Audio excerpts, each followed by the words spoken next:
থেকে যখন ওই হাবিব আমানি বলল আপনি আসমানে কিছু দেখান, আল্লাহ নবী আসমানের দিকে মাথাটা তুললেন, 14 চাঁদ উঠেছে পূর্ণিমা। আল্লাহ নবী বলতে লাগলেন এ হাবিব আমানি রে, এই চাঁদটাকে দুটুকরো করে দেখাবো। হাবিব আমানি শুনে অবাক হয়ে গেল, চাঁদ কি করে দুটুকরো হতে পারে? কেননা স্রষ্টা সৃষ্টি করেছে, সেটা কি করে দুটুকরো করতে পারে? তার জবানের বল বন্ধ হয়ে গেল, আর আগে কোনো কথা নাই।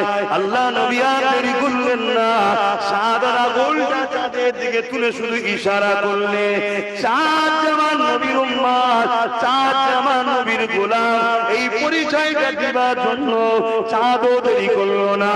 নবী পাকে ইশারা বেঁধে বেঁধে সঙ্গে সঙ্গে নিজেকে নিজে দুটুকরো করে দিলে। শুধু দুটুকরো হয়েছে তা নয়, এক ফালি আবু কুবাইস পাহাড়ের এই মাথায়, আর এক ফালি আবু কুবাইস পাহাড়ের ওই মাথায় দীর্ঘক্ষণ ছিল, দীর্ঘক্ষণ ছিল, দীর্ঘক্ষণ ছিল। এ দুনিয়ার মানুষেরা তোমরা